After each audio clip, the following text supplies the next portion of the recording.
Good morning, and thank y'all for being here today. And yes, I'm aware it's New Year's Eve and a state holiday. We certainly had not planned on a press conference today. We didn't really plan on having one this week, but because of some developments with respect to COVID-19, and particularly around the vaccine and vaccinations, some things are happening pretty quickly, and we wanted to be able to communicate to the people of Louisiana today about a development. In a few minutes, I'll start talking about the next priority groups that we've identified and when we will begin administering vaccine to the next priority group. Obviously, this is great news because we really need to get as many Louisianans vaccinated as quickly as possible, because that is the way that we ultimately put this pandemic behind us. Unfortunately, I'm going to start on a much more somber note, and that is to make sure that everyone is aware of the death of Congressman-elect Luke Letlow, and certainly Donna and I extend our most sincere condolences to the family, and certainly have lifted them up in prayer. We encourage everyone to do that. Luke was a good man. I had the pleasure of getting to know him about 12 years ago when I guess it was the very beginning of the first Jindal administration, and he was working for Governor Jindal. I was new to the legislature, and I will tell you, I always enjoyed working with him. There was no doubt he was bright and articulate, motivated by public service. He loved the state and its people, and I will tell you, it's just a devastating loss for Louisiana and for the people of the 5th Congressional District, who are not going to have the benefit of his representation in Congress. And it is hard to kind of wrap your heads around the fact that a young man who I think turned 41 years old the day after he was elected, so just earlier this month, he made 41, with, as I understand it, not a single underlying health condition, contracted COVID. I think he tested positive on the 18th of December and died a couple of days ago. That is just a tough thing to accept, because it's not what we've come to expect. And I guess it just reinforces the message that we can have expectations, but at the end of the day, this is a novel coronavirus. This is a very serious disease, and it does affect people regardless of their age and regardless of their health conditions. Sadly, Luke is one of more than 7,400 Louisianans who have died because of complications related to COVID-19. And we should mourn all of those families. And, you know, we're closing out 2020. All of these people died this year. And I know that tomorrow being the first day of 2021, we're still going to be in this pandemic, and in many ways, I'm going to get to this in just a moment, it appears that it's worsening, not getting better. But I would just ask everyone to lift all of these families up in prayer, that we do what we can as good neighbors to give them as much comfort and peace as we're able to do. Flags will be flown at half-staff in honor of Congressman-elect Letlow on the day of his funeral. We don't know exactly when that's going to be yet. I will tell you that flags are at half-staff today for former Representative Dick Stelly and his wife, Terry, who died within 24 hours of one another because of COVID-19.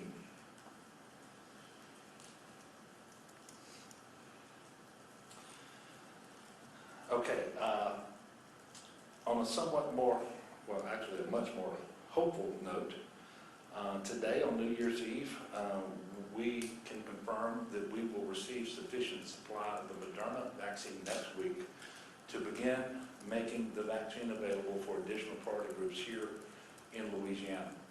And I want to say this at the outset: the number of vaccine doses that we're going to receive next week in order to start this is very, very limited. But it's enough for us to get started, to test our systems, to work out the kinks, and so forth. And over time, we fully expect that the number of doses will increase dramatically. And when that happens, we want to have everything ready to go to be as efficient as we can be in receiving, distributing, and administering these doses of vaccine. Vaccines thus far have been distributed to hospital personnel, long-term care residents, and staff, so these are nursing homes and assisted living centers, and other pre-hospital medical personnel like EMS workers, fire department emergency responders, and so forth. We have called this group Priority 1A, and we basically took that priority group at the recommendation of the CDC and specifically the Advisory Committee on Immunization Practices. And so as we move forward, we won't turn off Priority Group 1A and turn on 1B, for example. They will both be operating simultaneously. And in fact, we've already begun making the vaccine available in small numbers for Group 1B. For example, end-stage renal disease, facility personnel and patients, some home health agency patients and staff, and allied health students and staff. Again, in small numbers, but we've already started doing that before today's announcement. Now, though, we're excited to announce that as early as Monday, the rest of Priority 1B, Tier 1, will have the opportunity to start to receive the COVID vaccine. And principally, we're talking about individuals who are 70 years old or older, as well as ambulatory and outpatient health care workers. Now, that's a very large number of individuals who are 70 and older in Louisiana. I think it's 485,000. Thereabout people. We don't have 485,000 doses of the vaccine coming Monday. We wouldn't be able to do that in 1 week. And so I want to stress again that this is the beginning of the process to get to this group. Starting on Monday, approximately 100 local pharmacies across Louisiana will begin receiving their very first limited doses of the Moderna COVID vaccine to begin vaccinating these priority groups.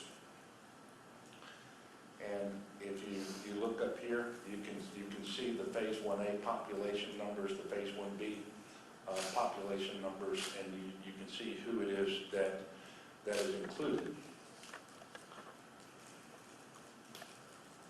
The next group will be Priority 1B Tier 2.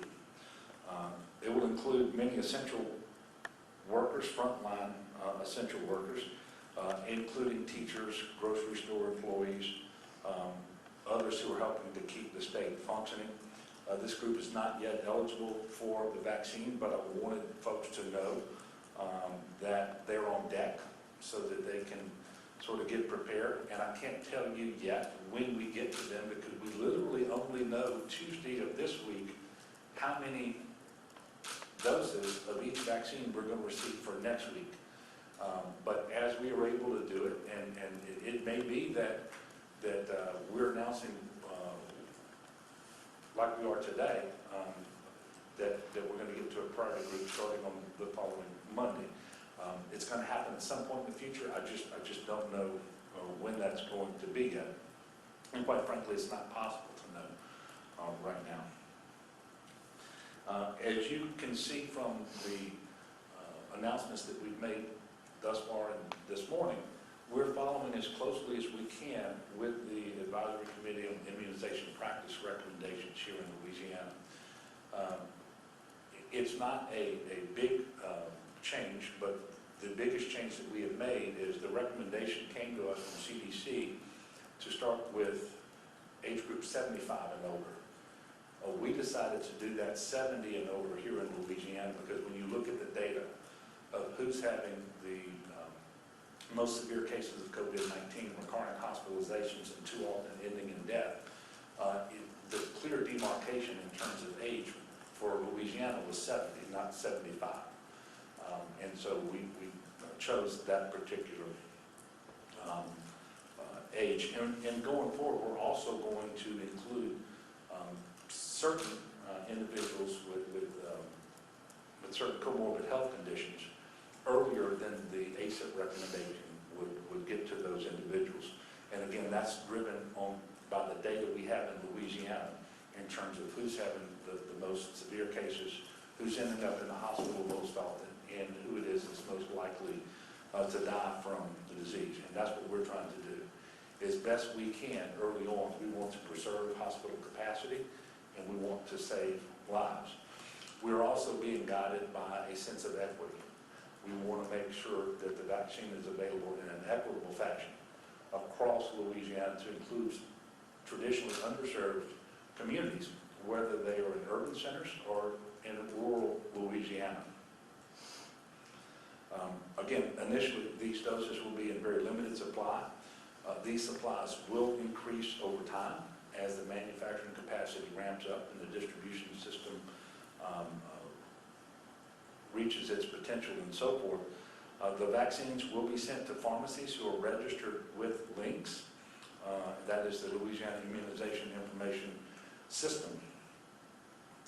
So people who fall into one of these additional categories that I talked about for next week, 70 years old or older, 70 or older I should say, or ambulatory or outpatient healthcare workers must contact a designated pharmacy to make appointments before going to be vaccinated. I'm asking those individuals to be patient with your pharmacy. This is going to be a limited release to start. Not everyone who is in these product groups is going to be able to get a vaccine next week, and I think the numbers kind of speak for themselves there, but we do have the opportunity to get started, and that's what we're going to do next week. Importantly, no one should show up at a pharmacy without an appointment, because that individual will not get a vaccine, regardless of whether they are in the priority group. Pharmacies were randomly selected by LDH to ensure geographic representation across Louisiana. We did also apply a health equity lens to make sure that the pharmacies achieve the widest possible geographic and racial and ethnic representation of the state of Louisiana. I do not have today the list of the locations and names of these pharmacies.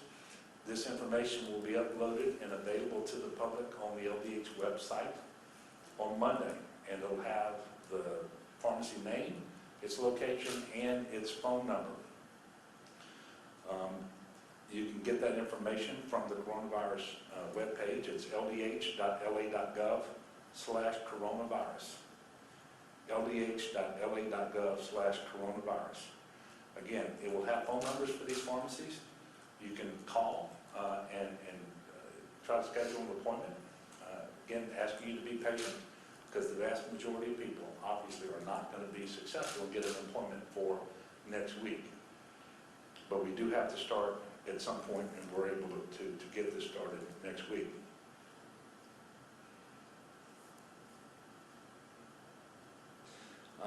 And there's no doubt that we will learn lessons next week and probably every day for the remainder of the time that we're vaccinating people here in Louisiana. We're going to learn lessons. We're going to realize that there are things that we can do better, and we will incorporate all of those lessons learned into our effort so that we can improve with efficiency over time. Again, you got to make an appointment. You're not going to receive a vaccine dose if you don't have an appointment. And one of the reasons we're requiring appointments is because we've seen elsewhere that people are showing up waiting 8, 10 hours or more, many times outside in poor weather conditions, and some of them ultimately don't get the vaccine. And that will undermine public confidence rather than add to public confidence going forward if that happens here in Louisiana and elsewhere. So we're going to try to make sure that that doesn't happen. Secondly, it's very important for the pharmacy to be able to have appointments to know how many doses it's going to administer on a given day, because once that vial is thawed, they have so long to actually use all the doses in the vial. And then it's even a much shorter time period. It's hours from the time the first dose is taken out of a vial. And this is Moderna, so I think it's 6 hours. That vial has to be completely administered. Otherwise, you lose whatever doses remain. So in order to be efficient, in order to make sure that we are administering the vaccine to the maximum number of people possible and minimizing any waste with these vaccines, we are going to do this on an appointment basis, and I do hope that people across Louisiana will understand, will be patient, and understand that we are going to increase the numbers just as quickly as we possibly can. And then also you have to be patient because we won't know until Tuesday of one week what's going to be available the next week.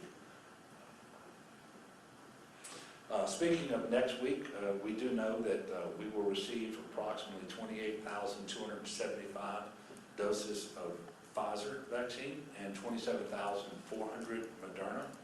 Of the Moderna vaccine, more than half, in fact 18,600, will go to long-term care facilities to continue to vaccinate those individuals in Priority 1A because they're residents or staff of long-term care facilities. And those doses actually don't come to us here in Louisiana. They go to Walgreens and CVS. But we will receive, here at the state level, 8,800 doses next week of Moderna that will be sent to pharmacies so that we can get started with the vaccinations for these other individuals who are 70 and older. And in the Priority 1B Tier 1. Okay. We're in the third week of vaccinations here in Louisiana. We have begun the vaccination process for 45,289 individuals. That's confirmed because those individuals have been entered into the link system. I want to tell you a couple of things about that. I said we've begun the vaccination process because each of these vaccinations require 2 doses. You have a primer dose and then you have a booster dose. And for Pfizer, there's 21 days in between, and for Moderna, there's 28 days. You're not considered vaccinated until you receive the second dose. And you don't achieve the full maximum amount of immunity that you're going to have until 10 to 14 days after that second dose. So I just want to make sure that we're being clear about this. You are not vaccinated when you get that first dose of the vaccine. Secondly, with respect to the 45,289 number, we know that there is a lag time between when people receive that dose and when it's uploaded into links. So I can tell you I'm extremely confident that there's a significant number of individuals who have received the first dose and who are not included in that number of 45,289, but I can't tell you how many that is. What I can tell you is we are working with all of the enrolled providers and entities that are administering these doses, in getting these vaccinations started. We're making sure that to the maximum degree possible they are administering these doses in an efficient way without any waste, and that they're doing it within the priority groups. And this is a process. I mean, the logistics involved in Operation Warp Speed from the very beginning, whether it's at the manufacturer and to the very end when that shot goes in someone's arm, this is a just logistically speaking, a very, very complex operation. And certainly we are, like I guess every other state, we're going to learn lessons, we're going to get better over time. And I think this has always been the case in vaccination efforts, that they never happen as fast as you might want. I mean, I think we can all agree that if we could have everybody in Louisiana vaccinated today, that's what we would want. But I can assure the people of Louisiana that we're working very, very hard to make this happen as soon as we can, as efficiently as we can, and without waste. These are encouraging times because of the availability of vaccine and that's going to increase over time. It's also encouraging that this is a very safe and effective vaccine. It is my understanding that at this point, we have not had a single significant adverse reaction to the vaccine here in Louisiana. So that goes to the safety. On the efficacy, we know that it's 94 to 95% effective in preventing cases of COVID and virtually 100% effective in preventing severe cases of COVID. And so I'm encouraging everyone, in addition to the things we've been talking all along, making sure that you're masking, washing your hands, distancing from people who are not part of your immediate household, staying home when you're sick, all of those other things, add to the list, get vaccinated when it becomes available to you. That is how we will ultimately put this in our rearview mirror, and the sooner we can do that, the more lives will be saved. And I also want to say this right now. Even though I spent the first part of this press conference talking about the vaccine, the most effective tool that we have today to save lives, preserve hospital capacity, is this mask. And the reason is the vaccine is not available to everybody today, but this mask is. And this mask works. And when I go through these numbers that I'm going to start here in just a moment, I do hope everyone is paying attention, because we're not in a good place in Louisiana. The country is not in a good place. And I'm going to give you some numbers that do not include whatever surge we're going to see from Christmas, because we're only 1 week removed from Christmas. And it takes about 2 weeks on average for any change in behavior to result in increased number of tests and hospitalizations and so forth. Yesterday we reported our highest number of cases since the start of the pandemic. 6,754 new cases in Louisiana reported in a 24-hour period. That is a really big number. There is no way to sugarcoat it. I can tell you that test positivity has increased most recently from 9.8% to 10.7%. What that means is, of all the tests that we're administering during that time period that this was measured, 10.7% of those tests yielded a positive result. And that is a leading indicator, because if your positivity is increasing, you can expect more cases, more hospitalizations, and more deaths. We also have a lagging indicator, and that is hospitalizations. It too has increased, and I'm going to get to that number here in just a moment. But when you have leading indicators and lagging indicators that both show you're going in the wrong direction, you can slice and dice that any way you want to. The fact is, we're going in the wrong direction in Louisiana. And I am imploring people, whether you have embraced these measures before but just got tired of them and became complacent, whether for some reason you rejected the idea of wearing a mask and distancing and so forth all along, it is never too late to do the right thing, and the right thing here is to be responsible, to protect the health of your loved ones, to protect the health of your neighbors, people you don't even know, and yes, to even protect your own health and to save lives. So please adopt all these measures now. We can't undo whatever was done yesterday, and we can't go back and do something that was undone and so forth. But starting today, we can do better. And if we will do that, we're going to be the better for it. And there is light at the end of the tunnel. So I'm not asking the people of Louisiana to do things forever. But there is a period of time, I think it is now measured in months, where we need to buckle down and we need to comply with these measures if we're going to preserve our hospital capacity and save lives. And quite frankly, I'll tell you, the things we're asking people to do are just not that onerous in light of how serious COVID is, how many people are impacted by it, how many people are dying from it. Yesterday, we sadly reported 51 additional deaths. That brings the total number of deaths in Louisiana to 7,448 since the start of the pandemic. Perhaps of most concern to me, hospitalizations are also rising presently at an alarming rate. We reported 1,717 patients in the hospital with COVID-19. Yesterday, 210 of those individuals on ventilators.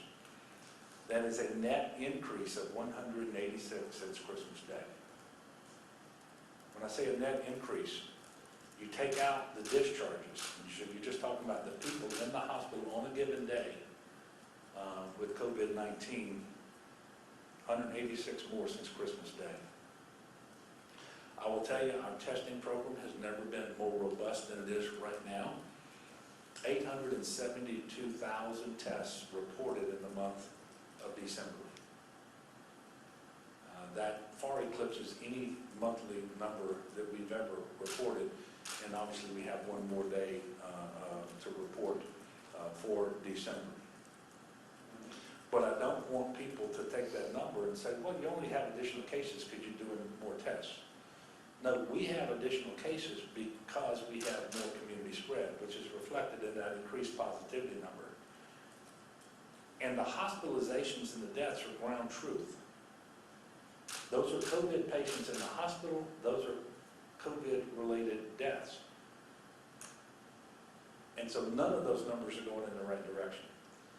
And I know that there's a tendency out there, especially among certain people, to minimize just how dangerous and serious this situation is, and they look for ways to do that. It's just not possible to do that presently here in Louisiana or elsewhere in the country. This is a very, very serious time. And tonight is New Year's Eve. And I suspect that if you're like me, 2020 has been a very long and difficult year for you and your family, maybe for your business. You may be unemployed. Maybe you lost a loved one. It's just whatever. It's just been a tough, tough year. And we're all looking forward to a better 2021. And I am confident 2021 is going to be better. Not at the beginning, but 2021 is going to be better. But we would all like to celebrate tonight, the end of 2020, and looking forward to a better year. That is precisely the wrong thing to do if you insist on celebrating like you've done in years past. Just like we talked about at Thanksgiving and Christmas. We should not be gathering with people outside of our immediate household. We have to make sure that we're distancing, make sure that we're wearing our masks, and that our activities reflect just how much COVID is out there in every community across the state. And I can't imagine that I'm the only one who has this going on right now, but I personally know more people today with COVID, in the hospital with COVID, or who recently passed, who died because of COVID, that I've known throughout the entire pandemic to now. And so I'm just asking everybody to take stock of that and understand that this disease is very prevalent, and we don't know to what degree we might even have a new variant in Louisiana that could potentially be more easily transmitted than the one we've been dealing with. And we don't know. We know that new variant that was originally, I think, discovered in the UK, we know it's in the United States. It's been identified in Colorado and in California, but many people believe it's more widespread than that. But the bottom line is, the measures we've been talking about are really the only ones available to us, and they work against that strain of COVID-2. So I'm asking people as we end this year and start a new one that we be mindful of where we are with respect to COVID and this pandemic, that we conform our activities and our behavior to those things that will minimize the spread, that we ensure that we are good neighbors. And if we will do that and get vaccinated as soon as we possibly can, then we can ensure that 2021 will be the very best year that it can possibly be. personally, for our families, for our businesses, for the economy, for the hospitals, and for our healthcare workers, who quite frankly are fatigued. They are tired. They've been doing this since March.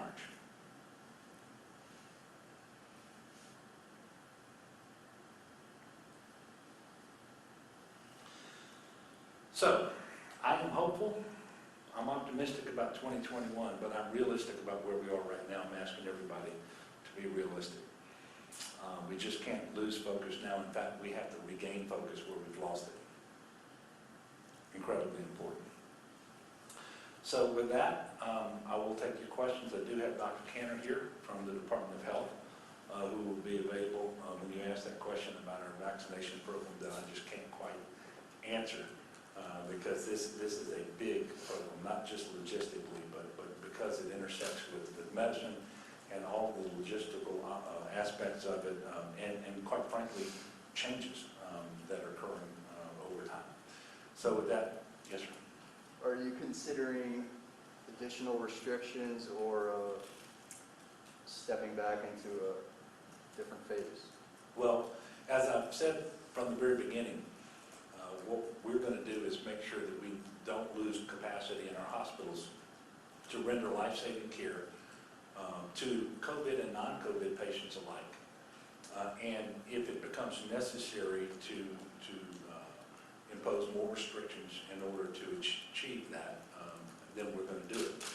We're not at that point right now. It is pretty easy to see that if we stay on the current trajectory that we will get there. But I will be meeting with our team and talking to medical directors and CEOs of the hospitals, the largest hospitals across the state of Louisiana, next week, as we always do. And we're always evaluating this. So it's certainly on the table. Whether we have to do it or not really is up to the people of Louisiana collectively. And hopefully they will embrace these measures that are necessary in order to prevent that from happening. And you know, it's not anything, but of course there's not a decision, I guess, that I've made involving COVID that was a pleasant, easy decision. But it's one that I'm prepared to make if it becomes necessary. Yes, ma'am. I hear you when you say there's a lag in knowing how many people have been vaccinated, but it does appear like the vaccinations aren't going as fast as you originally said they would. So why is that, and can someone clarify how many doses of the vaccine the state has received in total since it started receiving doses? Yeah, first of all, I don't know when you reference something that I previously said, I don't know exactly what you're relating to. But I will tell you, it's a process. And when you think about everything that's involved, from the time that we receive notice of what our allocation will be, and those doses coming into Louisiana, getting sent to the right place, being stored, and making sure that we're not wasting any of those doses, there's a certain amount of time that's associated with that. We're trying to minimize that time and be more efficient, make sure that we don't invite more waste as a result of that. And certainly, I'm not pretending that I'm ecstatic about the number of people that we can confirm have been vaccinated. I will tell you, when I say vaccinated, have received that first dose. I will tell you it's more than what we're showing in links, but nobody's happy with where we are right now, and this is going to continue to improve. We're at the very first stages of what is going to be a months-long process. And just like is happening around the rest of the country, I think you're going to see improvements over time here in Louisiana as well. But I want you, while I'm not pleased, I'm not despondent about things either. And I know that we have folks out there who are working extremely hard. You know, I've personally been to Oxnard when they started their vaccinations. I was at Our Lady of the Lake here in Baton Rouge yesterday. I went to Reserve, to the War Veterans Home, and saw those vaccinations going as well. And so I can tell you there's a lot of good work that's taken place. And, you know, we're working hard here at the Department of Health and also Public Health.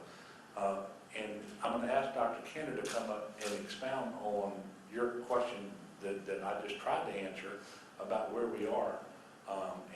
But secondly, the number of doses that we have received up to now, because I don't have that at my fingertips.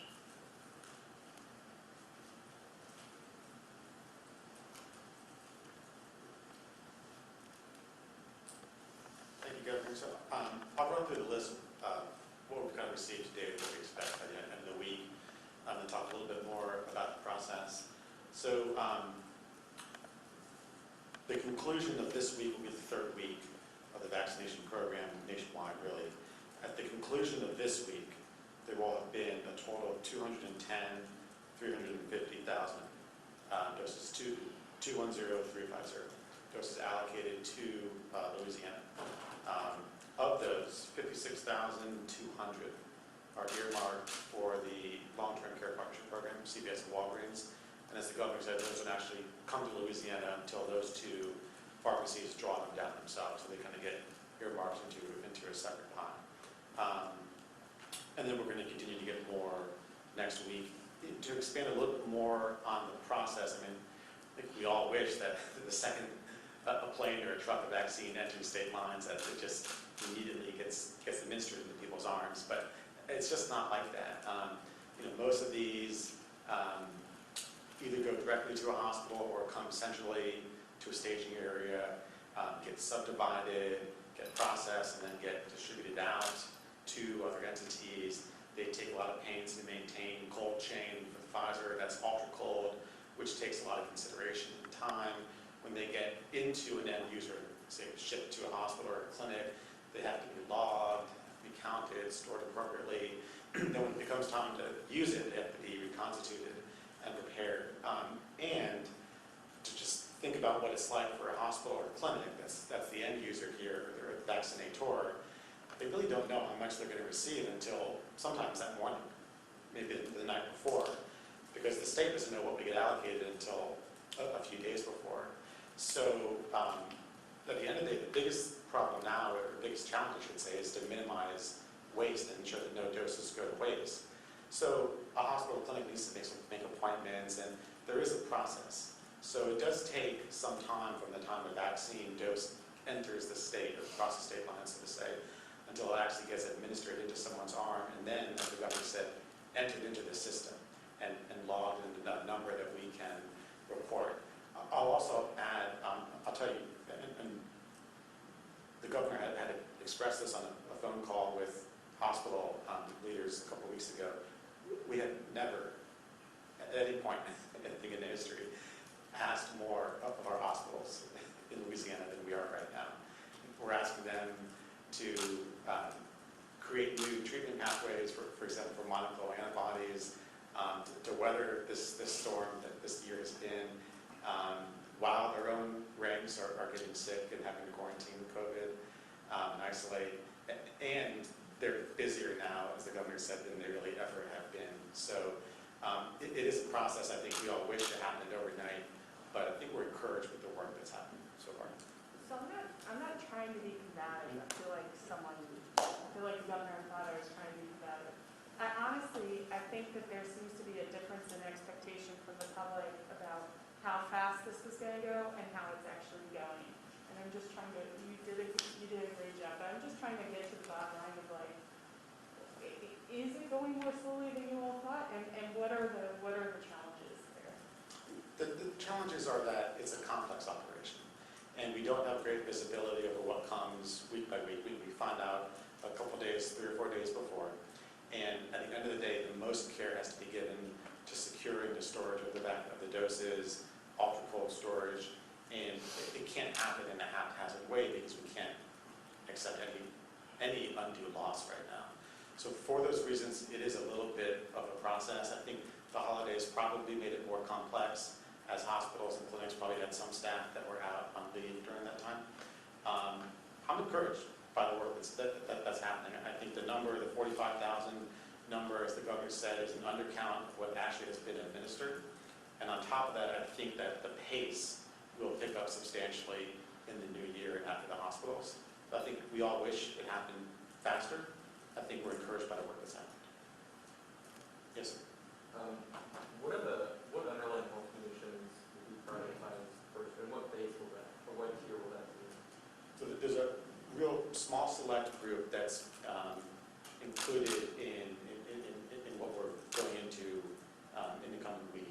And that will be individuals with end-stage renal disease who receive dialysis and individuals who receive home health care services. The larger bucket of individuals who have underlying health conditions, according to the ACIP, they designated that for phase 1C, which we're not really discussing too much right now. Yes? This process of distributing the vaccines to pharmacies and requiring people to make appointments to receive the vaccines, I guess kind of worries me a little bit as far as pharmacies have a limited staff and working hours. Why do it that way instead of distributing it to National Guard units, similar to the testing centers? Wes is a veteran. Excuse me? I said Wes is a veteran. Well, thank you for your service, and if you're volunteering, we're happy to find a role for you. That will happen. In the coming year, there will be a range of options of people to be able to get vaccine. I think we'll get to that very quickly in the new year. Pharmacies being one, clinics being one, some hospitals being one, and then community vaccination events, of which the Guard are going to play a big role in. So that's coming. How does this commitment to an equitable distribution play into which pharmacies are being selected for the vaccine? Well, I can walk through the process that we used here, and we were really limited by two main factors. We were limited first by just how much we had available. So we have available, accounting for what we're going to receive from Moderna Operation Warp Speed in the coming week, and the amount that was not yet allocated for in our own stores, or that already come in. 10,500 doses is the push that's going to be made to pharmacies in the coming week. That's the first limitation. The second limitation is it's actually an involved process for a pharmacy or for any vaccinator to become registered and enrolled, both with Office of Public Health and with the CDC. Both of those steps have to happen, and that takes some time to get things verified and enrolled. So of every pharmacy in the state, there's a subset of those that have completed the enrollment process. Another subset that are in the process of completing it, and that will happen as quickly as possible. So of the ones that have completed the enrollment process, they were divided up by parish. Each parish was weighed according to population, and then that was randomized. And there's a small number of parishes that don't have a pharmacy that's eligible in there. So during this first week, that'll be a gap that needs to be addressed going forward. And then after that randomization process happened, we took a look at it just to make sure appropriate geographic spread, that there weren't two pharmacies next door to each other, for example. Yes, ma'am? So will the state be doing additional tests or different types of testing since we see now a second variant that's already here in the United States? Is there going to be any type of change with that? That's a great question. Not immediately, but on the back end. Won't be readily visible to people. It's actually already happening. So the type of test that really identifies this new variant is not the type of test, it's not a simple test that people get. It's a genomic sequencing that happens at a very specialized lab. And only a few places in the country can do this, the CDC being one, and then some research institutions, for example. Already, currently, and going back, a sampling of lab specimens that gets sent to the state lab in Baton Rouge, get sent to CDC for this type of genomic sequencing. It's a surveillance program. I think there's been plenty of written that the surveillance program in the country is not as robust as it really should be, and not as robust as some European countries. And I hope and expect that to get better. But even today, a sampling of specimens that gets sent to Baton Rouge to the state lab, they get shipped off to the CDC to do that type of sequencing. And the volume of those samples will increase in the new year as the CDC doubles our effort to do this type of sequencing.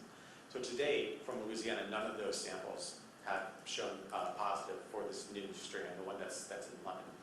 Furthermore, the CDC found out really only this past week that one of the testing platforms, the PCR testing platforms that is out there, it's one amongst many. There's a array of results. It doesn't just spit out positive, negative, it actually spits out a number of measures, different substrands of the virus that the PCR is picking out. There's a pattern that can suggest that the sample might be of the new variant, of which then it gets confirmed. So what we have done, this is one of the lab devices we have in the state lab, Beveridge. We've gone back and re-looked at all the samples that have been run on that platform, and none of them so far have that readout that suggests there could be a new variant.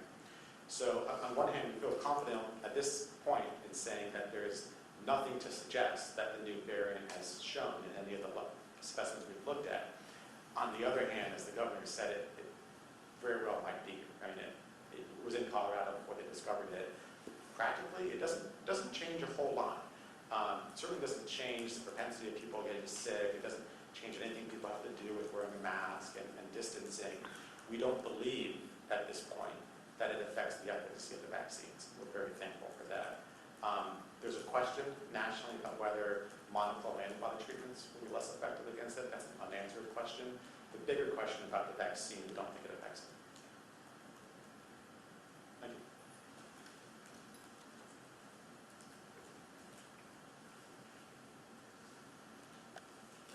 Thank you, Dr. Kenner. And one of the things that seems to be happening here and elsewhere that I think bodes well is that some of the initial hesitancy in the groups that we've already identified in priority 1A, for example, has already started to be overcome.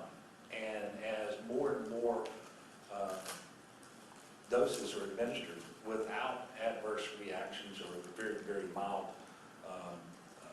side effects, then I think you see more and more people stepping up to say, okay, I'm ready to take it now. So that's very helpful as well.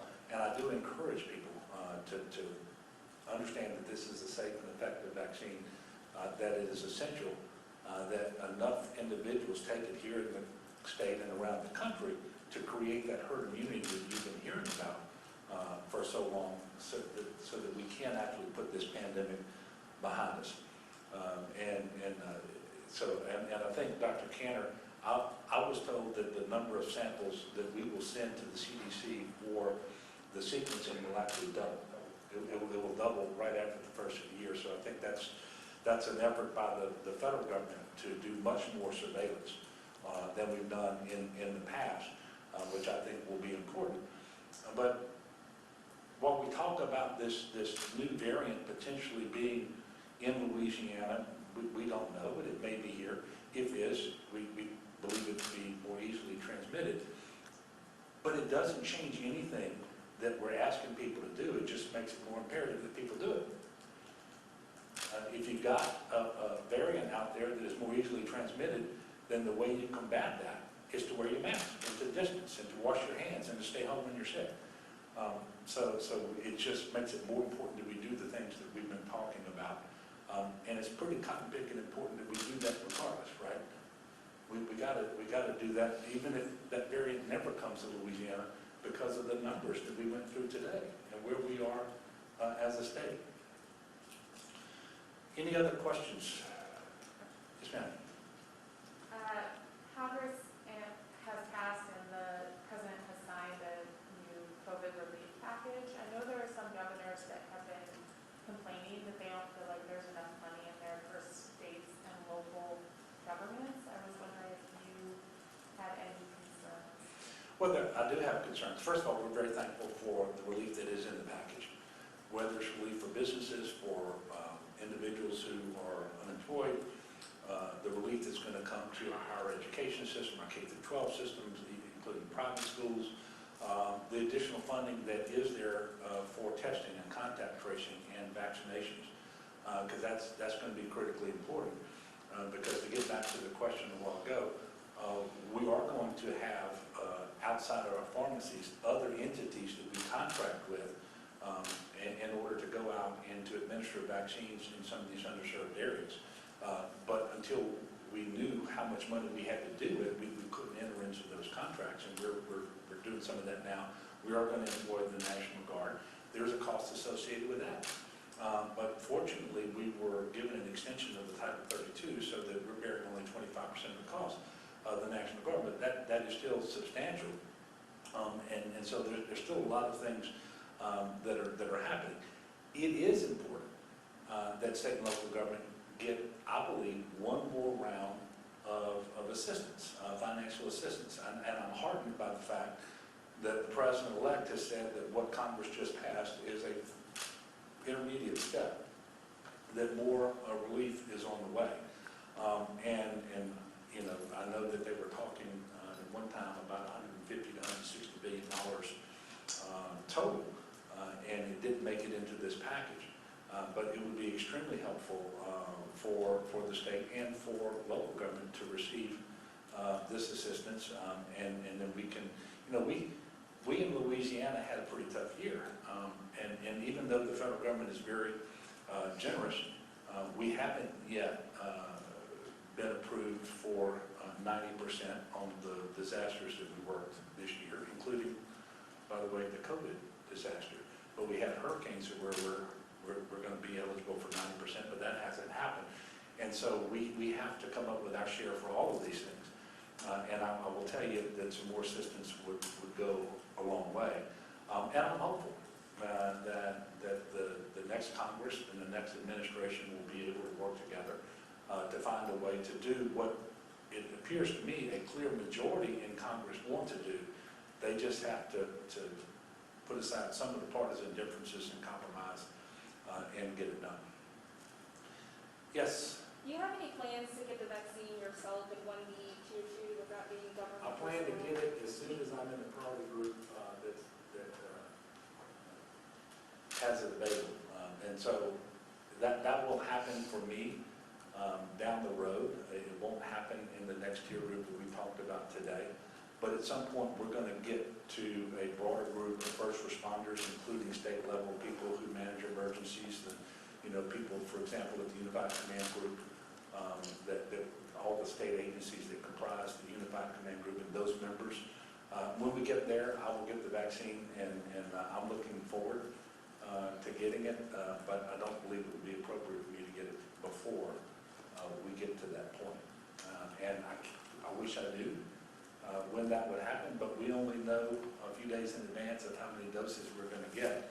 We know about how many people are in each group, and if we just knew every week's dosages for the next several months, we could probably timeline that out. We just can't do that yet. Last one? Look, thank you all very much.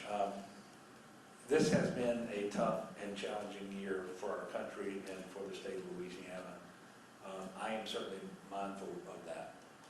And we can look forward, I believe, to a much better 2021. And I think at this time next year, for all practical purposes, we will be back to normal. But that is not going to be the case tomorrow or for the first few months of 2021. And so I am, again, appealing to the people of Louisiana to be focused on the task at hand, to understand we all have a part to play, and to please play it. And at the end of the day, do what is necessary to protect you and your loved ones, people that you work with, people that you associate with, and people that you don't even know. And we can only do that in this pandemic by wearing our masks, by distancing, by washing our hands frequently, and by getting the vaccine when it's available to you. All of these things are critically important.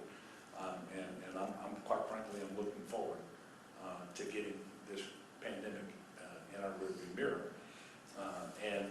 But it doesn't do any good to pretend we're better off than we are, because quite frankly, we're not. Even though we're hopeful about the vaccine and the vaccinations, we're still in a very precarious place today, and just like most of the country. So we've got a lot of work to do. I'm optimistic that we're going to get it done. I continue to be inspired by the goodness of the people of our state, and I believe that they will rise to the current challenge. And we're going to do everything everything we can as a state to make all of this, whether it's the healthcare aspect of it or the vaccination aspect of it, much more efficient than it has been. But I am not terribly disappointed. I just know this is the beginning of a long process.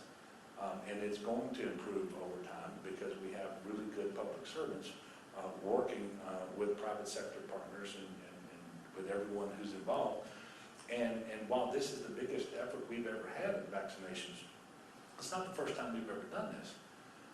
And pharmacies, get back to your question, pharmacies administer vaccines all the time. And they have to be an integral component of our overall effort. But we're going to do it at clinics, at hospitals, we're going to do it at health units, we're going to have the National Guard out doing strike teams when we get to that point. We're going to have other private vendors who go out and help us get to those underserved areas, whether they're in urban centers or whether they're out in the rural parts of Louisiana. It is going to be a very comprehensive effort. But you don't have that in place in the third week when your doses are so limited. And you just found out what kind of money you're going to get in order to pay for those things. So this is a process. It is going to play out. We're going to do it as best we can. And I can assure you we're going to make mistakes. But I can also assure you we're going to learn from those and very quickly correct them and do things better. That's the way this is going to work. And I am extremely optimistic about our future. And so I think that's the last thing I'm going to say at this press conference. We will probably have another one next week and get back to having them now that we're through the holiday period, at least once a week. If for no other reason, then to make sure there's an update on the doses that we're going to be receiving for the following week and who's in that the priority groups that we're going to be working on. But I encourage everyone to lift up our state and our country in prayer. Next month, we've got a change of administration in Washington, and just an awful lot going on. And so I would ask you to pray for leaders at all levels and for one another.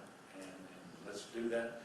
Let's make sure 2021 is just a much, much better year. I'm optimistic that it will be. So thank you all. God bless, and we'll see you next week.